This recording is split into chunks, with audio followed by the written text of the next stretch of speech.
Assalamualaikum anak-anak. Hari ini saya akan memberikan informasi tambahan mengenai pertanyaan kemarin yang terkait dengan lebih tinggi mana pertumbuhan kecambah di tempat yang terang dengan pertumbuhan kecambah di tempat yang gelap. Oke, sekarang saya menyiapkan bahan di sini yang sebelah kiri, yang ini. Nah, itu adalah kecambah yang ditumbuhkan di tempat yang terang, sedangkan yang ini dia kecambah yang ditumbuhkan di tempat yang gelap. Pada rentang waktu yang sama. Kelihatan kan ya perbedaannya? Yang A, yang sebelah kiri ini, dia lebih hijau dan pendek, sedangkan yang kanan yang ditumbuhkan di tempat gelap, dia lebih tinggi, tapi warnanya pucat, kan? Nah, ini keadaan yang dinamakan etiolasi. Yang bagian B ini dinamakan etiolasi. Kenapa? Dia mengalami pemanjangan batang dan pemucatan batang sehingga dia mudah patah seperti itu. Nah, itu ada aktivitas dari kerja auksin. Nah, yang kemarin itu ada yang jawab yang lebih terang, yang lebih tinggi, itu salah ya. Oke, sekarang saya bahas kenapa dia kok bisa lebih tinggi sih daripada yang di tempat terang gitu ya. Oke, gini. Nah, ada aktivitas dari hormon auksin, zat pengatur tumbuh auksin. Nah, auksin itu akan aktif ketika dia sedang berada di tempat yang gelap, ya.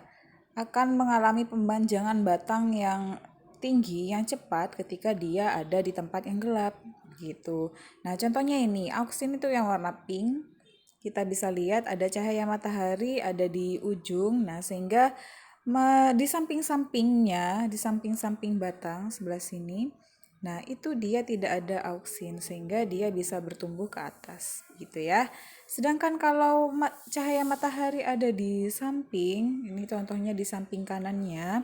Nah, bagian kanan dari tumbuhan yang bagian sini itu dia tidak ada auksin sehingga di sini mengalami pemendekan batang.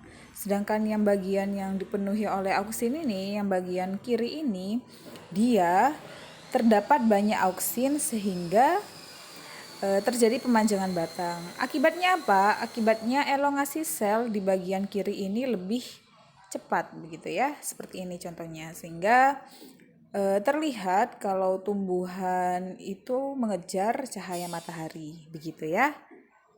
Nah, ada contoh lain, ini penelitian atau percobaan dari Wen. Nah, di pucuk tumbuhan, di apikal batangnya, itu dipotong, ini ya. Dipotong.